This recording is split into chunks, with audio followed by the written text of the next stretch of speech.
I'm not here to talk about these though. They are so lovely. I'm not here to talk to you about my face. I'm here to tell you some do's and don'ts about nail care. I've actually been requested to do this, so I'm going to give it my best shot and try and remember everything that I've written down, and hopefully this will go well. So, wish me luck. Oh, everything went everywhere. So first of all, I would suggest looking after your skin. The skin on your hands and obviously around the nails, the cuticles and everything is really, really important. You need to keep that hydrated as much as possible so it doesn't get all flaky and dry and crack, because that will be really, really painful and it can lead to some serious nasty stuff. So I would recommend that you do use a really good cuticle oil. This is my favourite one. Get one that works well for you. Whatever you do, don't get some cheap oil that's like this. It's quite watery. This one's more like a gel. I love this. I can really work it into my cuticles. This is a don't.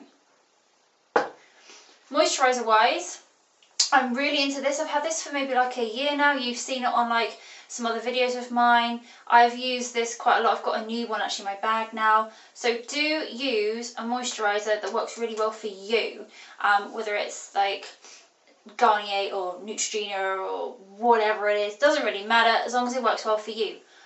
Don't use a moisturiser that when you put it on, you've just got this greasy, shiny film. That means it's just going to sit on your hands and not actually really soak into your skin. That stuff is completely useless. Now, when you're using the hand creams and the cuticles, do moisturise around the cuticle. This is really important. So once you've put your cuticle gel on and you've got your moisturiser on, really moisturise around here, because that will actually help promote the growth. It actually stimulates all of the blood vessels around there. Your blood naturally will flow through better because you will be warming your hands, as well as stimulate everything around the nail bed, and that will actually help your nails to grow. Gently push the cuticles back. Do not cut them off. A lot of people push them back and then cut them. Do not cut them.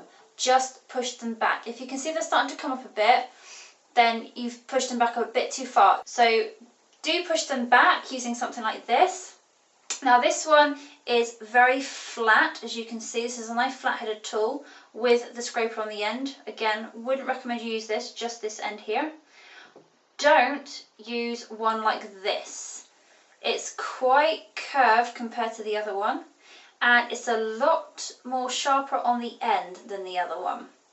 Both ends of these are very sharp, so when you're actually pressing the cuticle back, if you're at the wrong angle, you can actually dig into your nail and that will damage your nail as well. So the flatter the better, and when actually pushing them back, keep it nice and flat and go against the cuticles. Do not have it angled, do not dig in, have it flat and push them back gently.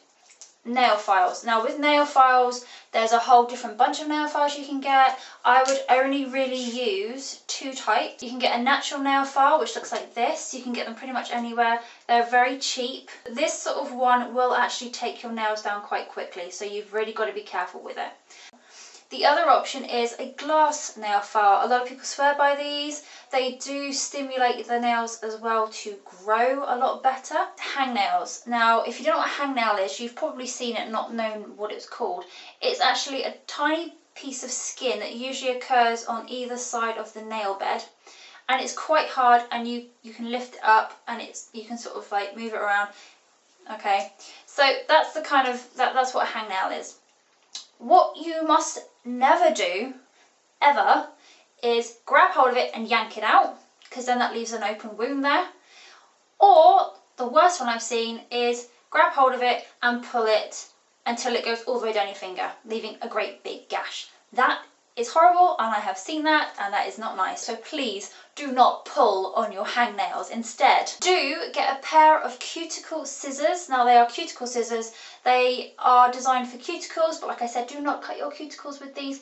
Use these to cut your hangnails should you have them. They are very small tips, and as you can see, they're slightly curved, making it easy to actually go gently in and get the hangnail at the base. Anything that says it will strengthen your nails I would actually avoid. I have tried all of these.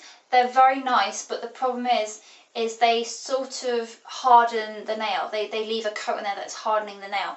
Your nails are naturally supposed to be flexible, because if you go into something with your nails, they will bend, and that's a good thing, because if they bend, they won't break. If you've got something like this on there, which has caused them to be rigid, and you go in, they won't bend, they will just snap and they will break. So try to avoid any nail strengtheners if you're trying to grow your nails. Do not rush your application of polish. Take your time with it. Do a base coat, do a second base coat if you want to. Build the colour up when you get to it. If it goes on, it's a little bit patchy, it's fine. Just do another layer after it's dried. If you build it up gradually with thin layers, then it will actually take a lot better, it will dry a lot quicker, and you'll get a better even coverage. If you put thick layers on, it will not dry, it will crack a lot easier, it will peel off, and it will not look nice. So take your time when you come to apply it. When you come to use your top coat, seal off the ends, and what I mean by that is take the brush right across this bit to the very tip, and then just with the brush gently just go around the edges. That will actually help prevent chipping, and therefore it will keep everything lasting a little bit longer. Do not use anything like these or these. These are meant for professionals, mostly with acrylics and gel. If you use anything like this will actually cause a stress mark in your nails.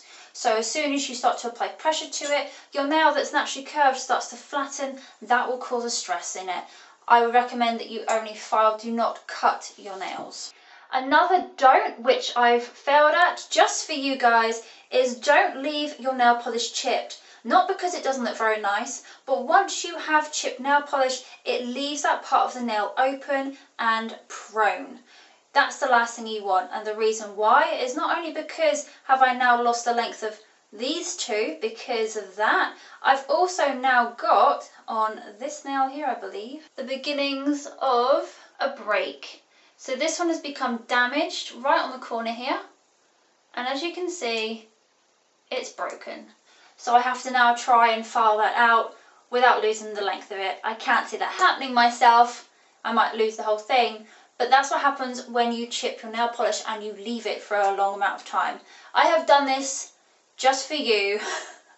Once your nail polish has started chipping, remove it, reapply everything. Another do is to use acetone-free nail polish. I prefer acetone-free because it's sensitive towards nails, and it also helps to not dry out your skin. Acetone remover will dry your skin out, plus it's not very nice to smell. This stuff is a little bit nicer. And the last do and the last don't is do wear gloves when you are doing gardening or washing up, and don't not wear gloves when doing gardening or washing up. Water when it's warm will soften the skin around your nails, and when that happens your nails will also soften slightly, and that will cause your nail polish to chip and to crack. Wear gloves or get a dishwasher.